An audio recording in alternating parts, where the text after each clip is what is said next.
Okay, students, now we understood that what are the raw materials are used by plants for the preparation of photosynthesis. Now let's see how does this process takes place. Okay, so suppose consider a plant here. So it is a green plant. So definitely this plant has ability to perform photosynthesis.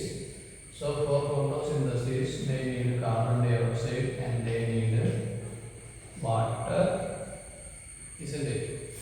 And they need sunlight and they need chlorophyll.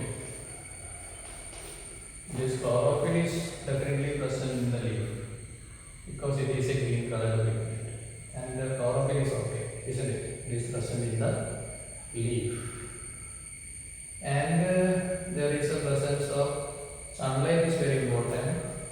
So we can definitely say that this photosynthesis can take place only during daytime. During daytime, there are enough presence of sunlight in the atmosphere, isn't it? So sunlight is okay. Now plants need water and carbon dioxide, and this is soil, and the soil contains water content, isn't it?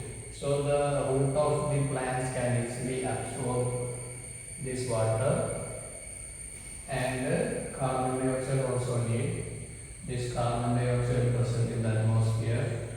Here and there are a lot of carbon dioxide molecules are present. That is almost 0.03% in the atmosphere.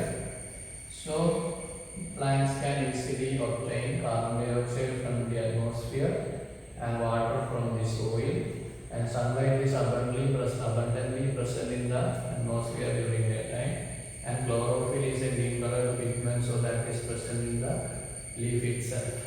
Clear, students? This plant is ready to perform photosynthesis or ready to prepare food. Okay, so let's write the equation for photosynthesis.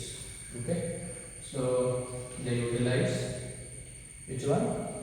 Yes, carbon dioxide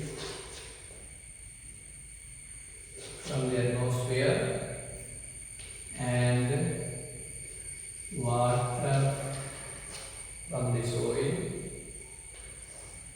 in the presence of sunlight in chlorophyll. Isn't it? They utilize carbon dioxide, water in the presence of sunlight and in chlorophyll. They prepare food in the form of glucose and also two more byproducts, and that is water and also oxygen. Okay, students. So this is the chemical equation for photosynthesis by using carbon dioxide and water in the presence of sunlight and chlorophyll. They prepare food in the form of glucose as well as two more products, that is water and oxygen. Okay, now we can denote as this equation as chemically. Carbon dioxide we can write as CO2, and water we can write as H2O, and in the presence of sunlight and in chlorophyll, they prepare what, students? They prepare glucose, that we can denote as C6H12 and O6, and plus H2O, that is water, and plus O2, that is oxygen. Okay, students?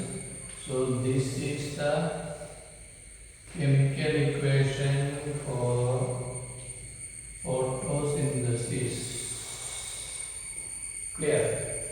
CO2 plus H2O gives C6H12O6, that is glucose, plus H2O plus O2.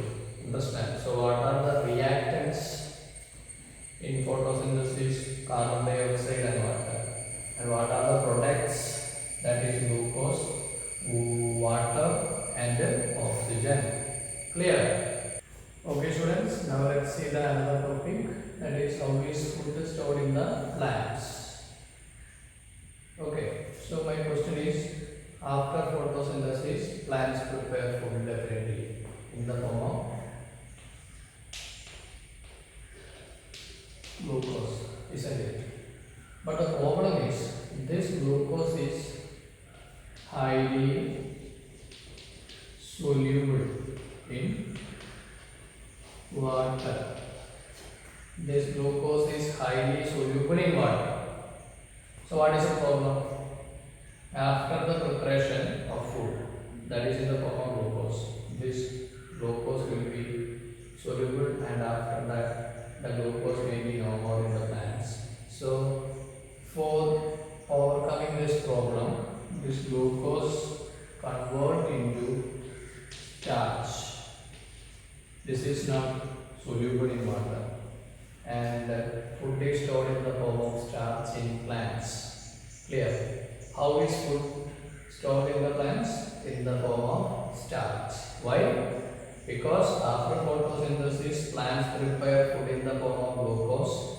But the problem is glucose is highly soluble in water, so that plants convert this glucose into starch, which is not soluble, so that this food will be stored in the plants in the form of starch. Clear?